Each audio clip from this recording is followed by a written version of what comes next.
નમસ્તે મિત્ર, આજે નવી ભોજન પ્રથાના માધ્યમથી આજે નેચર દૂધ જેને કહીએ આપણે કુદરતનું આપેલું એ નાળિયેરના ટુકડામાંથી આજે બધું દૂધ અમે બનાવીએ છીએ. તો આજે નેચર સિસ્ટમની હિસાબે અમને આ જાણવા મળ્યું. અત્યાર સુધી આપણે ગાયનું ભેંસનું આ બધું આપણે દૂધ ખાતા હતા અને ત્યાર પછી આજે કોથળીનું બધું જે દૂધ આવે છે, જે પ્લાસ્ટિકના બેગમાં જે દૂધ આવે છે એ બધું ભયંકર કેમિકલ આવે છે, આપણને બધાને ખબર છે. પણ એક કુદરતી જેને કહેવાય ને, માં પ્રકૃતિનું બનાવેલું, માં પ્રકૃતિના પેટમાંથી નીકળેલું ડાયરેક્ટ આજે ધાવણ કહેવાય એવું ખરેખર આ દૂધ છે.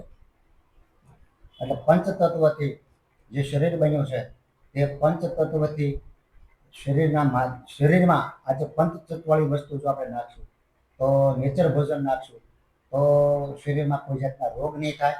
એટલું જ નહીં, પણ આપણને જે હાઈ લાગે છે ગાયની ભેંસની, એ પણ આપણને હાઈ નહીં લાગે. અને આ દૂધથી શરીરમાં આપણને ફાયદો થશે.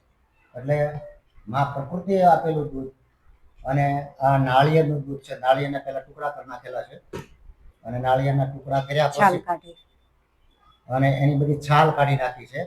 એટલે જો નાળિયેર છે એની છાલ કાઢશો તો એ દૂધ છે બ્રાઉન કલરનું, વ્હાઈટ કલર, એકદમ વ્હાઈટ બનશે. અને વ્હાઈટ કરવા માટે અને છાલ તમે ન કાઢો તો પણ ચાલે, પણ દૂધ બ્રાઉન થશે.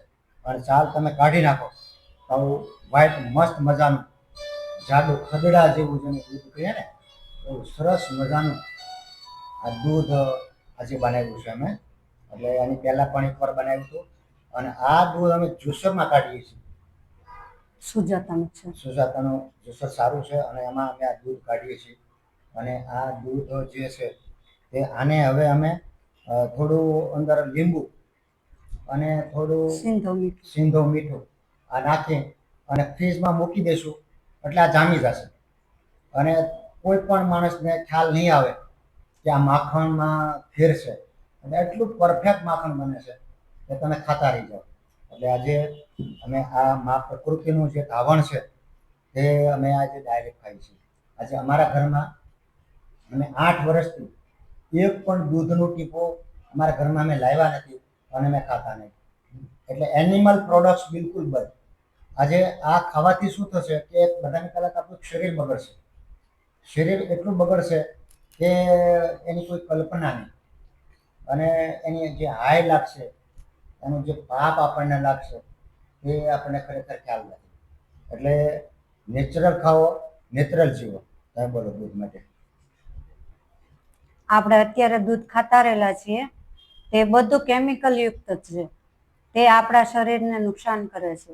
અને બીજા નંબરમાં કે ગાય ભેંસના બાળકને પોતાની માનું દૂધ મળતું નથી અને આપણે દૂધ પીએ છીએ એટલે લોકો ગાયું ભેંસું પાળે છે. પણ આપણે જો દૂધ બંધ કરી દેશું તો ગાયું ભેંસું પાળતા બંધ થઈ જશે, તેના બાળકને દૂધ મળશે. અત્યારે અમે 8.5 વર્ષથી નવી ભોજન પ્રથા કરીએ છીએ. અમારા ઘરમાં દૂધનું ટીપું નથી આવ્યું. અમે આ નાળિયેરનું નેચરલ દૂધ બનાવીએ છીએ. તેમાંથી દૂધ, દહીં, છાશ, માખણ, ઘી બધું બનાવીએ છીએ અને અમે આ જ દૂધ ખાઈએ છીએ. આ દૂધમાંથી કુદરતી શક્તિ અમને મળે છે. નેચરલ ખાવો, નેચરલ જીવો. કેમિકલ યુક્ત દૂધ ખાવાથી આપણું બોડી બગડે છે, આનાથી આપણને પોષણ મળે છે. અને નાળિયેરના દૂધમાંથી ઘણી આઈટમ બને છે, જેવી કે દૂધ ફ્રૂટ સલાડ, બાસુંદી, રબડી, દરેક આઈટમ બને છે નાળિયેરના દૂધ. તમે અનુમાન નહીં કરો કે આ નાળિયેરનું દૂધ વાપર્યું છે. નાળિયેરના દૂધની છાશ બનાવી છીએ અને ઘી પણ બનાવીએ છીએ.